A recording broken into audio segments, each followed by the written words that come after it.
this morning because the one and only Reverend Brian Jones is out today becoming the Reverend Dr. Brian A. Jones. And so we want to just keep him lifted. He is graduating today, yay, and he's getting his doctorate, and we are so proud of him, and we are so happy for him, and we send him many blessings as he is celebrating this day.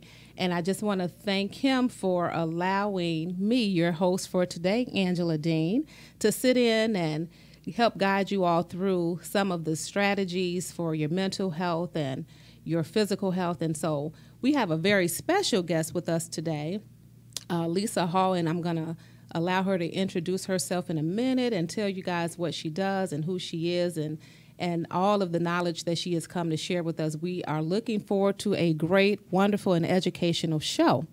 So I want to, before we get started and introduce Lisa, I just want to share with you all a thought for today, especially because our title of our show today is Living in the Now.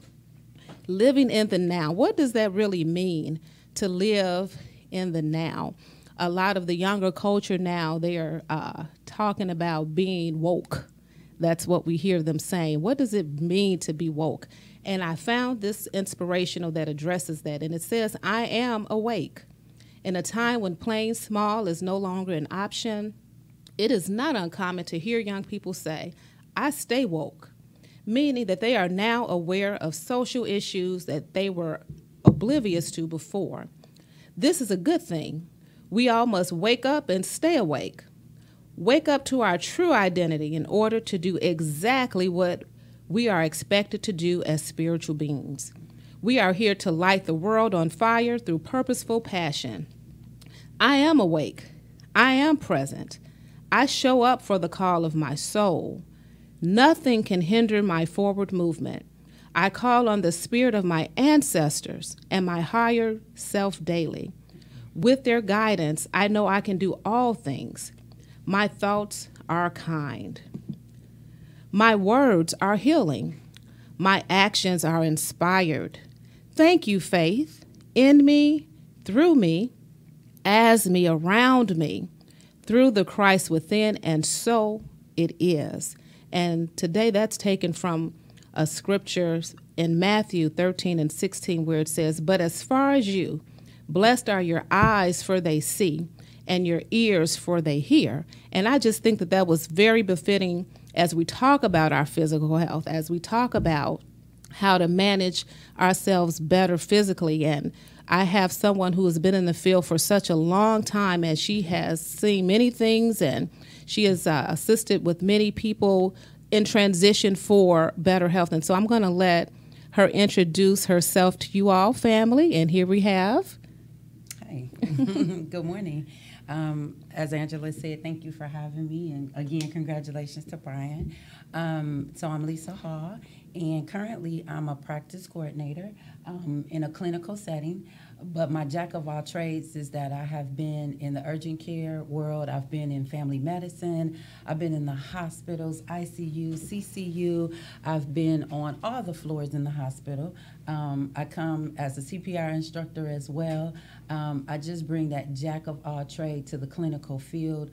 For everything that I do, it's always been a passion to help everyone in any capacity. And so I'm here today to kind of tie this work-life balance into what happens in our mental health status. So that's what I'm here. Well, wonderful. I'm glad that you pointed out helping people. Why?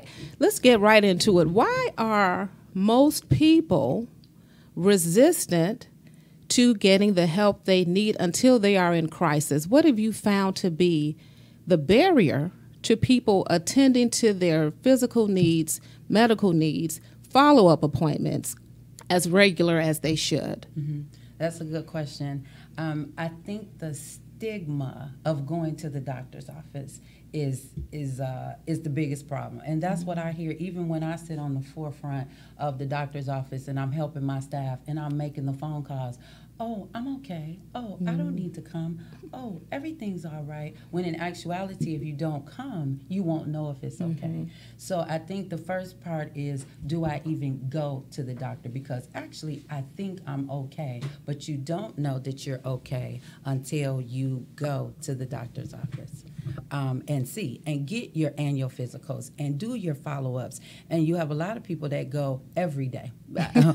When I'm at the urgent cares, you have some people that we know by name because they're frequent flyers, as we call them. And I'm actually okay with them because they are coming in to see what's wrong. Sometimes it's nothing, but a lot of times it's something. So it's those moments that we have to capture. It's the something.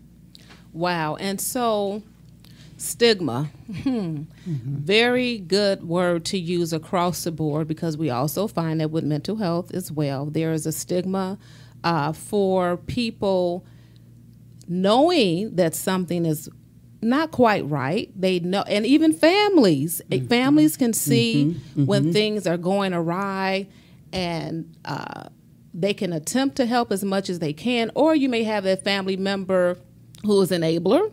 And even though they get into the doctor's office and the doctor has given them some type of diagnosis or wellness plan, you have those around that don't really support the wellness plan, and they kind of just give in because stigma is so powerful, where people think that if I am seeing a doctor or if I'm seeing a counselor, then how are others judging me? Exactly. And you have to put the older genre in here too, that they can be set in their ways. And I'm actually experiencing that right now in my own family, where I have a family member who, I'm fine, I'm okay, I don't care what the doctor says. But you actually have to. You have to care, because that's the beginning of your health care. You caring first and then following suit. And so you can enable in good ways and you can enable in bad ways. It's the good ways we have to promote. It's the good going to the doctor that we have to find out what's going on and take it from there. And it's always very good to be proactive with your health, not reactive with your health. And that's kind of where we find ourselves many, many times, not making the time to go do what we need to do, knowing that we don't feel well, knowing that something is off, knowing that we just don't feel even right in our perception about physical health and mental health. And you know that doctor told you that you needed to lose some weight. You know that doctor told you that you need to stay on a certain regimen to improve. And we can just be so defiant. And so I think that you have some very, very important points that we were sharing before the show started. Just some of those common medical diagnoses, diabetes, high blood pressure with the hypertension, even gout, just different things that, especially in the African American community, we're still trying to do our best to educate some of the foods that we are eating. We can get into a whole debate about... That's a whole nother... Brian have to let us come back on. That's a whole nother session. But it is truly that trifecta that we talked about of the high blood pressure, the diabetes, sugar, as, our older genre would say, and actually cholesterol. The high cholesterol is actually a huge, problem for our community as a whole. And it's a daily situation. It's a lifestyle change that we have to make for the permanent part, not just for the moment, not because I'm going on a trip in 2 months and I want to get into that bathing suit, or I'm going to my class reunion and I got to look like I looked when I was 20. Actually, you're not going to. But what you can do is look better and feel better if it's a lifestyle daily change. It's something we have to do daily, and we have to keep to that regimen. We have to commit to that regimen. It's always good, too, when you have a girlfriend or your spouse or someone that you can say, hey, let's go to the gym together. Hey, let's run together. Hey, let's do this together. But if you don't have that, support yourself and start and do it for yourself. That's an important piece. Self-love. Doing it for yourself first. Okay. And when you can do it for yourself, then you can say, hey, Angie, come and go run with me today. Because, girl, I'm doing my 5 miles. Okay, you can only do 2. Well, we'll do 2, and then I'll do my other 2 later. We can support each other, but we first have to support ourselves. Yeah, and stay away from those saboteurs. Because there are some who don't want you to get better. That's a whole other dynamic that we'll address a little bit later in the mental health piece of it. Some people like for you to stay stuck because it benefits them. In some weird shape, form, or fashion. And so you're around people who are still going to slip you that piece of fried, whatever it is, or the candy, Popeyes. The whatever, the pop, whatever the Dairy that is. Queens, they're all of it. Yeah, and they think that they are accommodating you out of a place of love, but really tough love is something that we are, in most cases, afraid to do with our loved ones, and it goes back to fear. It goes back to fear of loss. It goes back to fear of creating strain in a relationship. But if the person is not healthy, at some point, you may lose them anyway. Exactly. If you don't support the well-being. So can you give us some tips or indicators to what we ought to be aware of or looking for? Because like diabetes, for instance, how would one know that there is something, or even hypertension?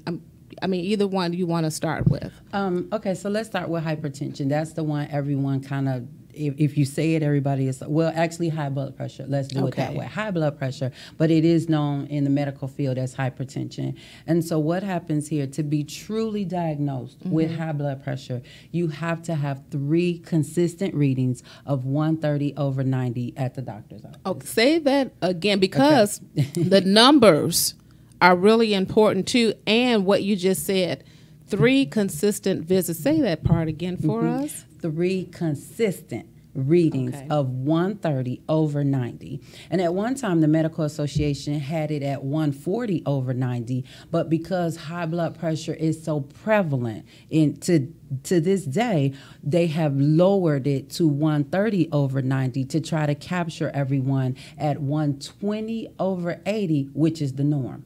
The normal value is 120/80. So anything between 120/80, and I'm going to break down those numbers in just a second, 120/80 to 130/90 is normal to high-end normal. If we go over 130 to 140/90, we are now considered high blood pressure. Now, let me ask you this. This is something I heard. So we hear a lot. So you're the expert. I need you to clear it up. Okay, I'm African American, so of course I'm going to lean towards those experiences and the culture of what I'm around. Is it true that numbers for African Americans may look different from others? It is true. And that's because high blood pressure is something African Americans will have more diagnosis of probably than any other, race.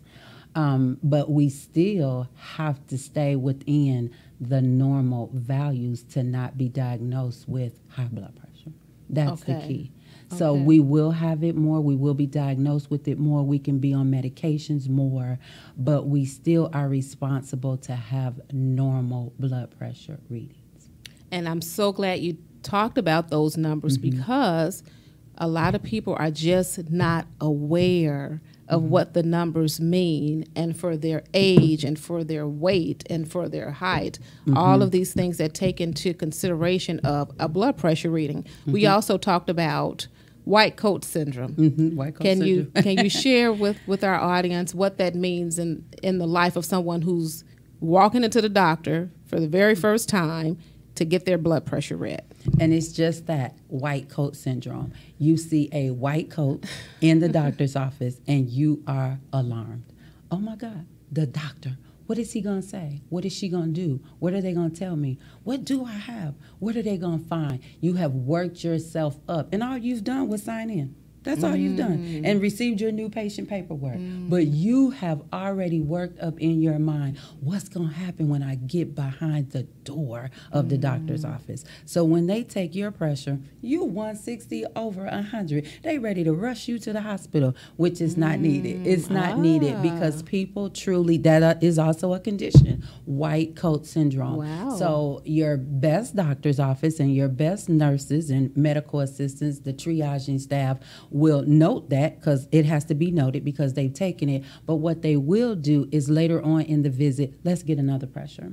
Okay. Let's see if this pressure is still elevated after your visit, in the middle of your visit. So it's ways around white coat syndrome. A lot of times procedures can't even be done because your pressure is high. And of course, a procedure can elevate your pressure. So if it's already high and then we elevate it, with the white coat syndrome, you can't have a procedure. Normally, white coat syndrome is just in the doctor's office. It's truly what it says. White coat. So, audience, that's a great tip for advocating for yourself for a true reading. Don't just I don't even care how professional the medical doctor, nurse is.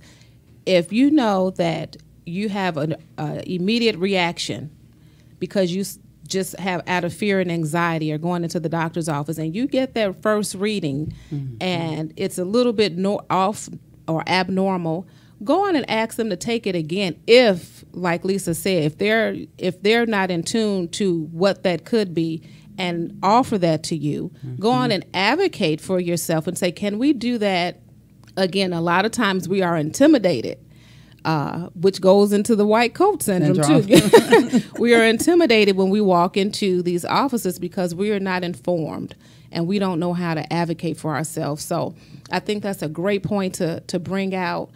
So take it again and take it in a different arm. That's the other key. Okay. Not the same arm. There's also something known as orthostatic pressure, where we could do it sitting down, laying down, and standing up. These are just various ways to make sure, is it truly, truly high blood pressure readings? Or again, is it just because you're anxious and excited and worried in the doctor's office? So it's different ways. And then rest. Make sure the interval is to rest between it. Don't do it back to back. Don't say, well, okay, let me take it on your right arm now and right away. Let yourself rest. Let your heart rest. Let your mind rest. And then try it again. Even though you're ready to bolt out of there. Even though you're ready to bolt out of there. Because the bottom line, you can't leave until they sign you out.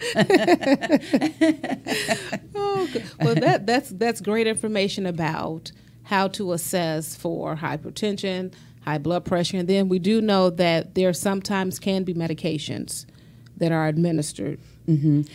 Now, medications. If I speak from a personal standpoint, I don't want to say I don't believe in them. What happens is medication that you take for one condition has a residual effect on either another organ or something else is going on in your body. So you can take a high blood pressure medication, but now it can mess with your mental state because you're constantly taking a medication and every day you're trying to figure out, is this medication going to help me? Is it helping my situation? You go to the doctor's office next week and it's not. You go the next month, it's still not. So now you're concerned and worried about a medication that you're taking. Sometimes you end up on a water pill, and then now you have another situation. You know, this is your Lasix. So there are medications that you take that have a residual effect that put you on another series of medications for a condition you don't have, but you now need to take it in order to maintain, you know, the health and wellness of just the hypertension in itself. So this thing has legs and layers. It does. Wow. It does. And most people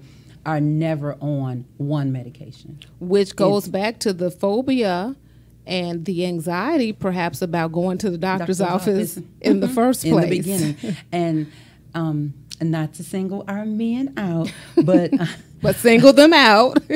But men have the tendency to not want to go to the doctor. I'm fine. I don't need to go. I'm a man. Why do I need to go? You actually do need to go. I'll never forget my mom went to every doctor visit with my dad, every single one. And my dad would say, I'm fine. And my mom would say, doc, no, he's not. He's doing this. He's not breathing easy. He's, coughing. He's this. My mom could go to every appointment by herself, So men have to be especially encouraged to go because there's that stigma for them too, and it's time too. We're 2018. Who has the time to do it? Wow. But when it comes to our health, we have to stop and take the time. Living in the now. Yes, exactly. It goes back to the title, living in the now. We think we have all of this time, but time is moving so fast. If we are not stopping and breathing and taking it in and being present, we can create some of these issues and challenges for ourselves. We're actually the author of that for ourselves. We can contribute a good way to our health, and we can contribute in a bad way. Wow. And so we have to be, again, it's about being proactive in your own health. Your annual exam is what starts it. I'm certainly not suggesting go to the doctor every week or every month. But what I am saying is go one for your annual physical. That's the first thing. That's once a year. You can find a day and you can do that. You can even still go to work after. You don't have to miss a whole day of work. After that, anything that comes that's abnormal to you, an ache or a pain that does not go away almost immediately, you need to just check it out. You need to make sure, am I okay? I felt this strain. I don't know if I slept funny. I don't know what it was, but if something's not right, you have to be proactive and check on yourself. What would you say a good time frame is, for instance, if you wake up with the pain? Because, I'm feeling some things and I'm not old. Right. I'm getting older every day. Right. But things are happening. So it depends on what it is. Let's take your common cold. This is a quick, easy one. So your common cold, 3 days to catch it, 3 days to have it, 3 days to get rid of it. That's kind of what we say in the medical field when someone comes in. 3 days to catch it, have it, get rid of it. That's 9 days. That's a week and a couple days. It doesn't always go that way. You can sometimes have it for 2 weeks. You can sometimes have it for 3. The key is at the 9-day mark, if you're taking over-the-counter medicines, because that's okay to do, and because it's a cold, it's a common cold, but it's at a certain point, if it's not gone, you need to go to the doctor. You need to say, I've had this thing for a week. I'm coughing. I'm, the phlegm, my ear is stopped up. Whatever your symptoms may be, you need to go and check it out. In certain times of the year, it could be the flu. It could be pneumonia. It could be much more serious than just the common cold that it started out to be. We've lost people.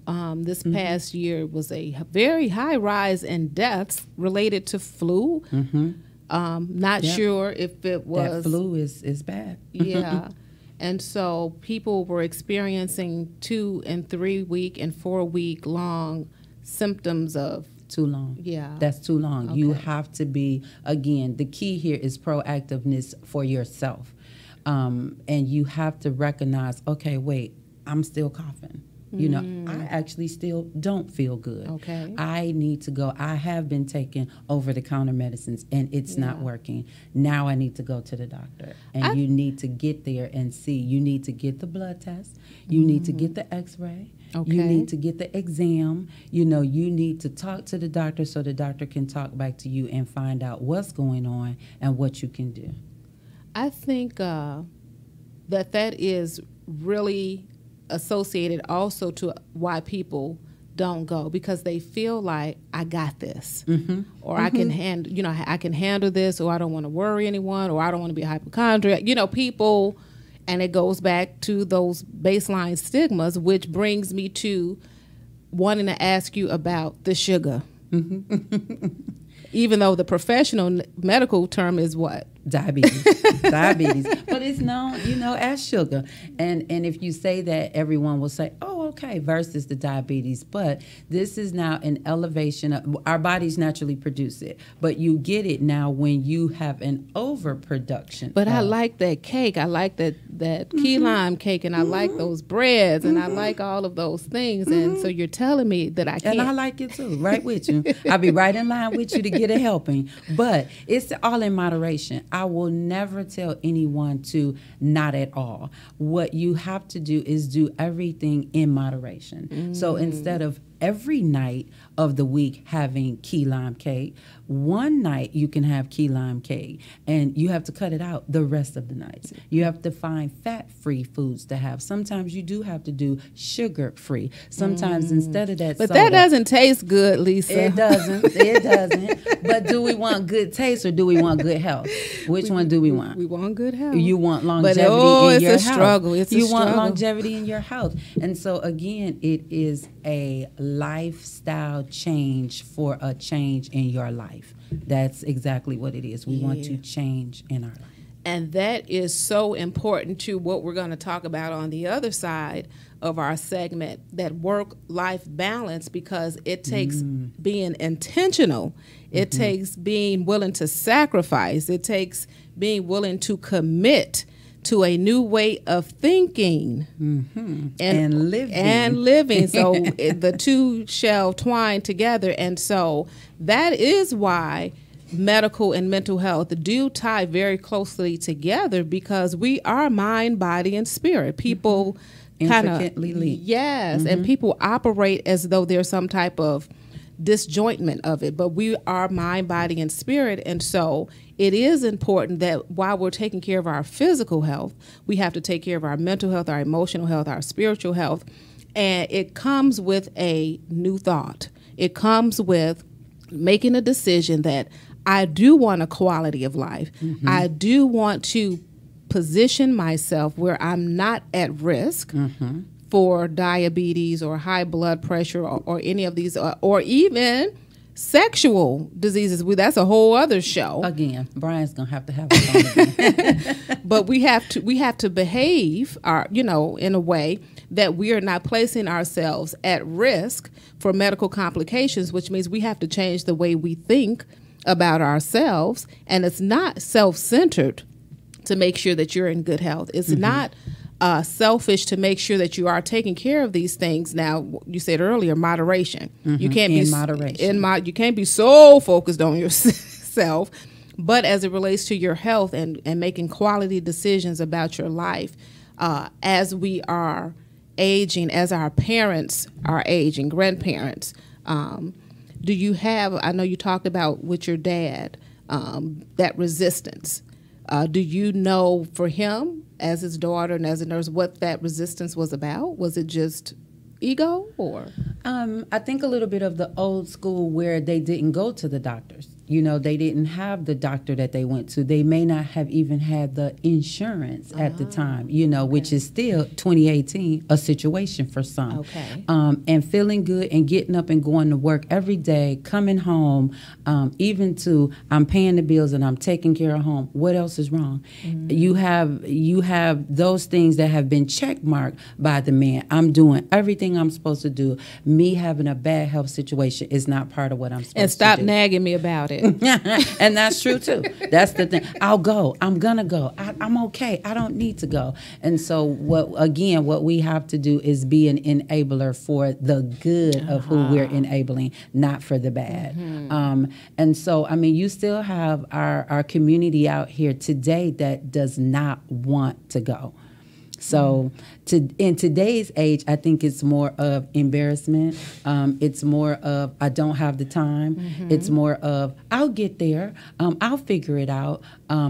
Oh, no, the appointment was so long. When I called, they told me that the appointment was going to be 2 months away, which is also a situation when you call the doctor's office. Now it propels you into urgent care or possibly into ER when your charges, your financial charges are going to be more. Again, again, a whole nother situation to talk about. Can you afford to go to the that's doctor? A good point. Good so point. Now these things, again, are still weighing very heavily on people. Now you're worried. I am sick. Can I go? Can I afford to go? Can I afford to come back? Can I afford to get the prescription that they may possibly get me? You're thinking, all I have is a cold, and when I leave there, this is $200 later. So my pastor says if the sickness doesn't kill you, the medical bill just might, because it's so astronomical.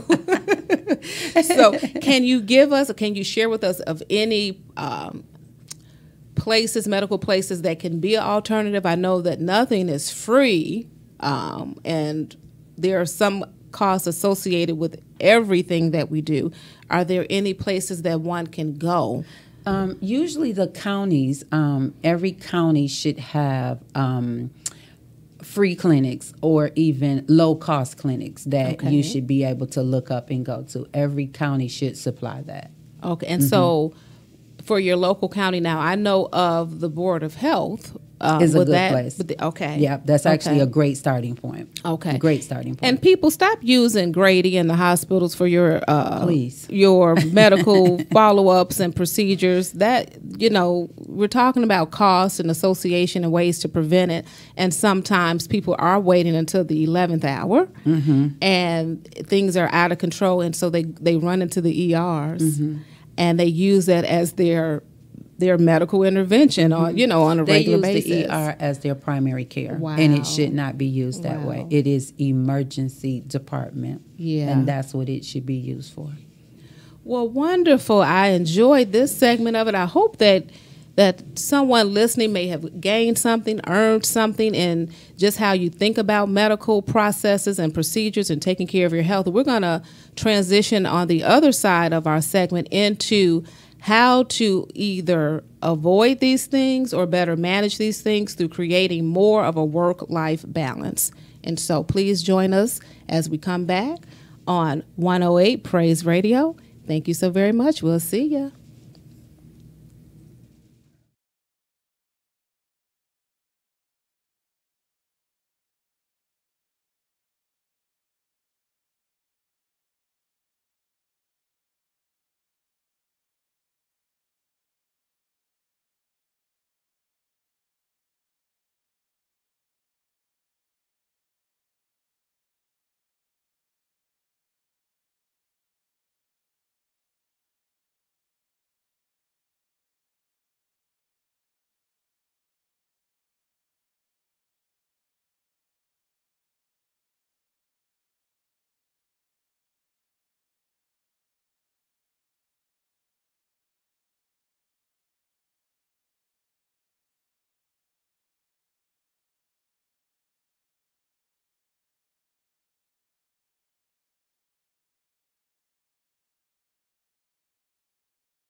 Back 108 Praise Radio. This is Angela Dean again sitting in for, as of today, the Reverend Dr. Brian A. Jones. Much congratulations, Brian. I saw you peek in on the Facebook. You're supposed to be somewhere graduating with your hat and cap and gown on. But this is his baby. This is a part of his experience, and he loves this show, and his heart and his mind is here as well. And so, once again, we just want to thank him for trusting us enough to get in the seat and to carry on his work. So, on the first top of the show, we talked about some of the medical barriers and challenges to us really taking care of our health in a medical way. We're talking about, on this part of the show, as we continue expressing how do we live in the now, strategies for really managing and maintaining mental health and medical health. And so we talked about how we can create stressors in our lives that can lead to medical issues such as hypertension and diabetes and such. And so one key thing that keeps coming up in Lisa's and I's conversation is work-life balance. I spoke a little bit earlier about how we are really mind, body, and spirit. And so you can't take care of one thing without taking care of the other. So true. So we've got some things to discuss here, and hopefully you'll take a bite out of it and keep it and really figure out, am I functioning in dysfunction? Am I so wrapped up in my job or whatever it is that I pour all of my heart into outside of my life and with my family that I am out of balance? I am now out of control, and it's coming out in how I function and how I behave. I'm snapping on people. I'm irritable. I'm agitated. I'm frustrated. And so it's probably because you haven't taken some inventory. So, Lisa, can you share with us a little bit about some work-life balance, how to identify when you're out of sync? So work-life balance, again, just that we need to balance between our work life and our personal life. It's one of the biggest contributors actually to high blood pressure, anxiety, stress, depression, bad home situations, volatile friendships even, dysfunctional situations that I want to say we all can have a piece of each one of those. It's what we do about them that keeps us going. Does it keep us going in a good light? Does it keep us going in a bad light? We have to figure out what to eliminate and what to keep. Ooh, say that one more again. We have to figure out what to keep and what to eliminate. You really do. That best girlfriend, is she really your best girlfriend? Is she always calling you, giving you her stories? Do you ever get to share your stories? Wow. Is she always pulling on you? That family member, are they always calling you, can you pick the baby up? Can you help me do this? Can you? At some point, we also have to learn to say no. I'm not saying not to help one another. I am in the field to help. Please understand that. Let me repeat that. My choice in life, career, is to help. But what I've also learned in helping is sometimes I have to say no.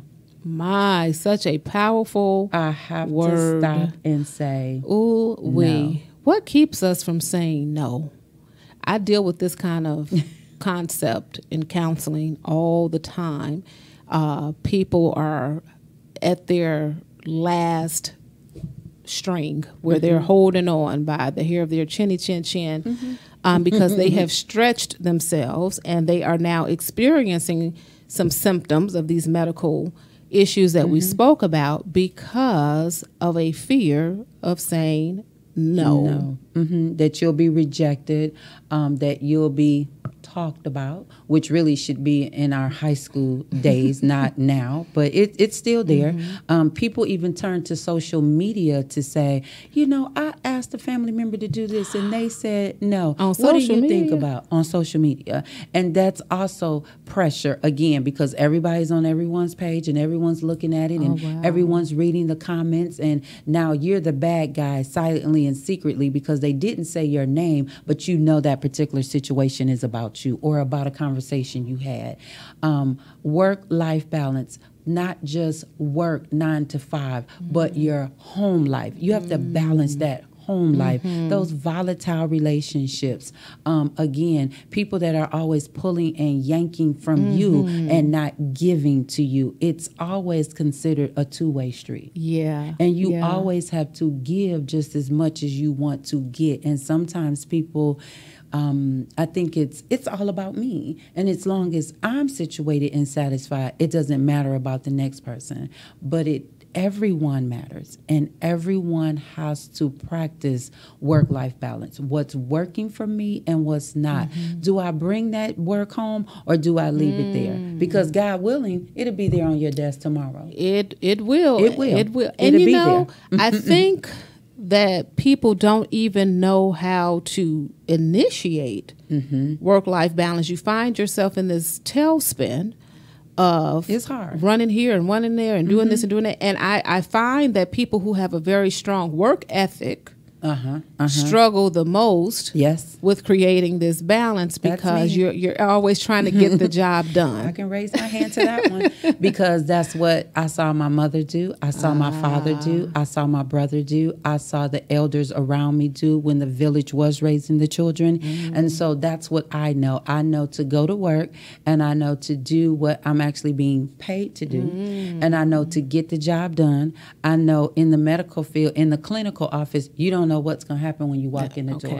And I normally don't even get to my office for the first 15 or 20 minutes because I'm walking around. I'm making sure everything and everybody is in place. I'm talking to patients. I'm talking to staff. By the time I get to my office, my morning has already started outside of my office doors. Wow. So now I'm 30, 40 minutes into being behind on a schedule that I've made for myself. Now, do I rush the rest of my day to catch up? Because time is of essence, and you have people looking for a project. You have someone looking for this report. You have someone looking for research. While in my field, I'm still trying to take care of someone. So I get challenged with, I was at work and I had to get on the floor and help. I am on the floor clinically. So that means I'm helping my staff with blood pressures. I'm helping my staff with injections. I'm helping my staff draw blood, with procedures, front desk, insurance, and everything. Oh, wow. Then I come back to my desk. Wow. But now it's 5 o'clock. Wow. Now it's time to go home. But I still have the admin side of my work to complete. And so I do take my computer home, but I have to, I'm learning to cut it off because the job will be there. The job will be there. That is such a difficult transition to make, because we want to do a good job and we want to be our best in our career, and we forget that we are neglecting who we need to be at our best at home and to our families. And so that guilt sometimes is there, trying to be all things to all people and stretching yourself all over the place. I shared when we were on a break that I found myself experiencing what I know now to be some anxiety. And at first I thought I was having a heart attack of some sort. And I said, well, I'm too young for this. You know, what is going on? Because trying to rush, get everything done over here, doing that, you know, just stretched too thin. And how I operated at 26 is a whole lot different than how I'm operating now. And so it hasn't caught up with me that sometimes you got to leave a little bit and you pick it back up tomorrow. It doesn't say anything negative about your work performance. And so that struggle is always with us when you have a high work ethic. And so experiencing the anxiety, because we're multi-purpose and we are multitasking, which I said also is overrated. It is. It's so. You have nothing else to prove when you've done your best. Can start to create anxiety, and your nerves are bad, and it goes back to the agitation we talked about, and it goes to then maybe you're starting to experience a little depression because you're taking it out on yourself, and leads into these medical issues we talked about on the top half of the hour.